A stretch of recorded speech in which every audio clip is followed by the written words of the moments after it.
Network অ্যাডমিনিস্ট্রেশনের service কোর্সের আজকে একটা গুরুত্বপূর্ণ টপিক নিয়ে আলোচনা করব। এটা হচ্ছে এসএসএইচ। এসএসএইচ হচ্ছে সিকিউর শেল। প্রথম এসএ হচ্ছে সিকিউর, এসএসএ হচ্ছে শেল, এসএসই। সিকিউর শেল এটি হচ্ছে এমন একটা নেটওয়ার্ক প্রোটোকল বা সার্ভিস যা ব্যবহারকারীদের যে দূরবর্তী রিমোট কম্পিউটার বা নেটওয়ার্ক ডিভাইসে নিরাপদভাবে কমান্ড চালানোর সুবিধা। তাহলে আমরা যে টেলনেট দেখেছিলাম, সেই টেলনেট আসলে প্লেন টেক্সটের একটা টেলনেট।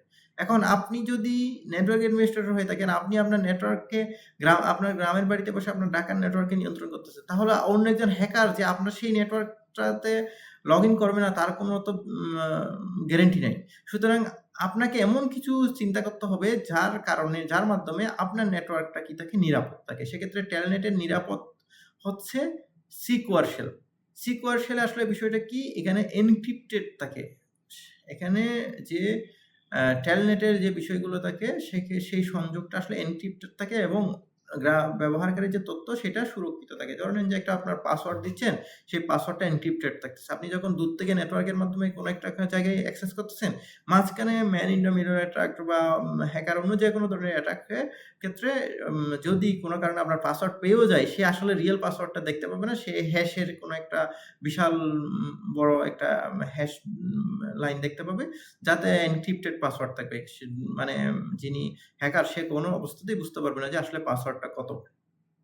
তাহলে সিকিউর শেলের যে বৈশিষ্ট্য, সেটা হচ্ছে নিরাপদে লগইন করা যায়। সমস্ত ডেটা এনক্রিপশন করা থাকে, মানে যে অ্যাক্সেসটা করে সেই অ্যাক্সেসটা পুরোটা এনক্রিপ্টেড থাকে। দূরবর্তী অ্যাডমিনিস্ট্রেশন যেমন router, server, network device configuration ইত্যাদি থেকে সিকিউর শেল ব্যবহার করে কি করা যায়, সেটা কনফিগার করা যায়। ফাইল ট্রান্সফার করা যায়, যেমন এসসিপি বা এসএফটিপি ব্যবহার করে নিরাপদে কি করা যায়, ফাইল ট্রান্সফার করা যায়। সেক্ষেত্রে ফাইলের ক্ষেত্রে কিছু টেলার এবং হেডার এবং কিছু টেলার যুক্ত হয়ে যায়।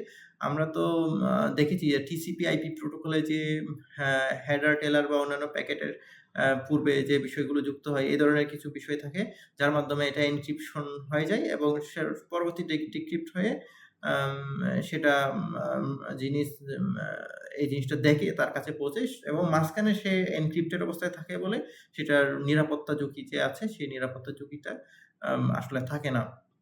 তাহলে নেটওয়ার্ক অ্যাডমিনিস্ট্রেশন যদি অফিসের বাইরে থাকে, সার্ভার কনফিগার করতে হয়, সেক্ষেত্রে সে এসএসএস ব্যবহার করতে পারে এবং এটি হচ্ছে একটা নিরাপদে সে তার সার্ভারটাকে সার্ভারে কমান্ড চালালো, এক্ষেত্রে সার্ভার হ্যাক হওয়ার ঝুঁকি কম থাকে। ধন্যবাদ সবাইকে। আসসালামু আলাইকুম।